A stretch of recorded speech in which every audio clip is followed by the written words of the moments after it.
This is that time of the year where many third year, fourth year students or working professionals will be looking at making their next big career move, that is pursuing masters abroad. Now, in this video, I have made a step-by-step guide that will give you information about the kind of tests you need to write, the kind of application documentation required. So let's dive in and look at what is required for applying masters abroad.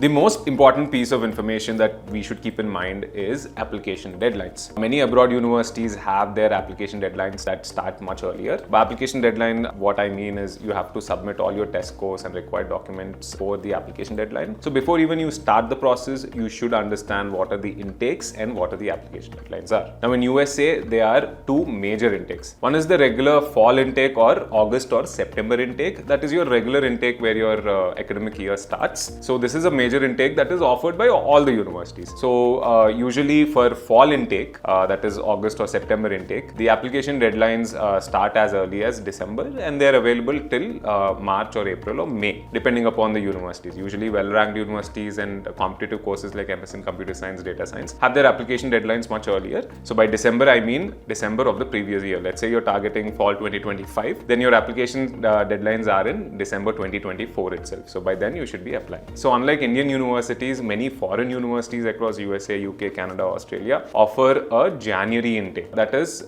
the classes will start in January. They will take you in for a start date of January. Now the deadlines for these range from June or July to October, November, December of the previous year. Let's say you want to get into universities in Jan 2025. These deadlines start as early as June, July 2024, and you have time until November, December, depending on the university again. Top ranked universities have earlier deadlines, lower ranked universities have later deadlines, so that depends on the universities. So the most important metric is to keep the application deadlines in mind, because before these deadlines you should have all your test scores and documentation ready.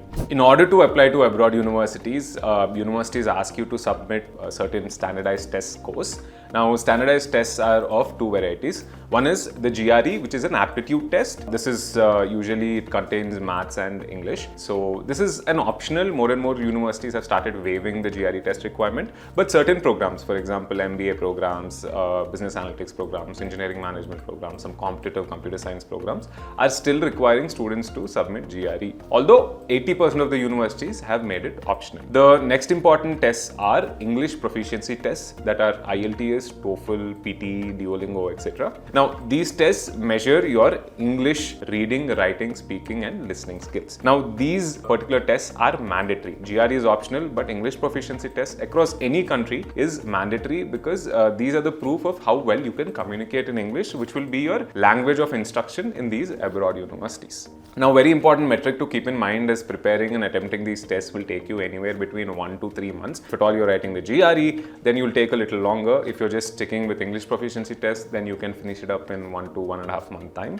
So keep that time frame in mind because you need to finish up these tests and submit these test scores before the application deadline. Keep it in mind. Now let's move on to the next step of the application process, that is shortlisting universities. Now you shortlist universities based on your GPA, your test scores, your budget, etc. Now we at Dr. Raju's, we provide our clients a very detailed shortlist of universities where we also give admit chances based on the student's profile, and we have this data available, historic data of 17 plus years available, based on which we give all these metrics of what are your chances of getting into say tier 1, tier 2 and tier 3 universities. We have helped students with low GPA, high GPA to various universities across the USA.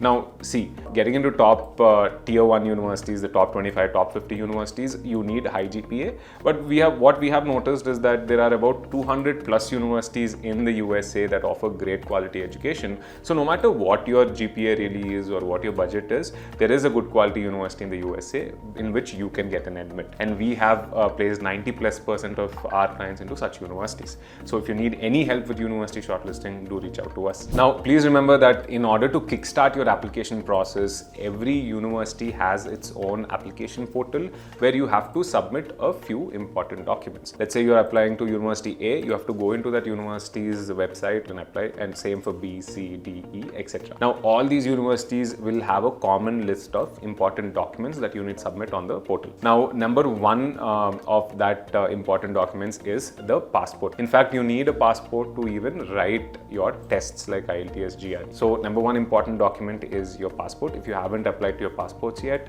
do apply as early as possible because it is a time-taking process. The number two most important is obviously your transcripts, your latest transcripts. Let's say you're in your third year or your fourth year, you have to submit how many ever transcripts you have. Usually it is 6 or 7 transcripts depending on your university. So if you have those, that's enough. You don't have to have all semester transcripts. Now, if you're a working professional, then you need all your transcripts. If you have graduated, you also need to submit your original degree. Now, apart from transcripts and original degree, you have to also submit a statement called the statement of purpose. Now, statement of purpose is something where you tell the university why are you interested in applying to that particular program at that particular university. I have covered more on statement of purpose in my other videos. Go check them out. The next important is resume. So you need to write a 1-page or 2-page resume depending upon the program. Let's say you're applying for MBA or business kind of programs, then 1-pager is recommended.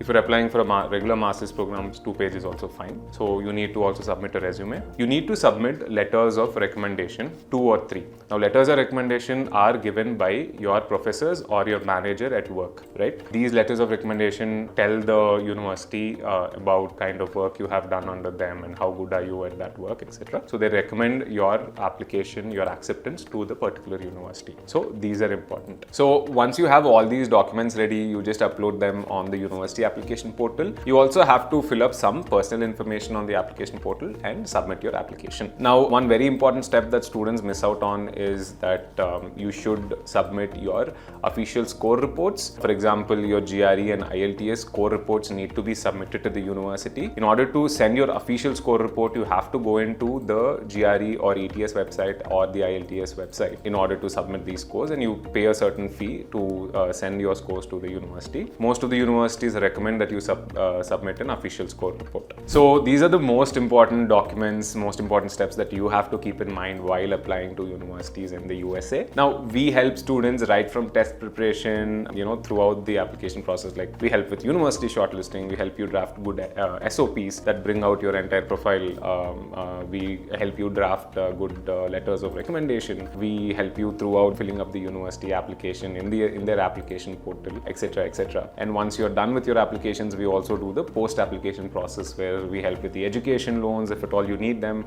We help with visa documentation, preparing you for visa mock interviews, because that's a major step where a lot of tension goes in. So we help you navigate that very smoothly. So if at all you're interested in our services, do reach out to us. We have been doing this for 17 plus years, so we got you. Finally, if you found this video informative, please don't forget to like, share and subscribe to our channel for more relevant information about Masters Abroad.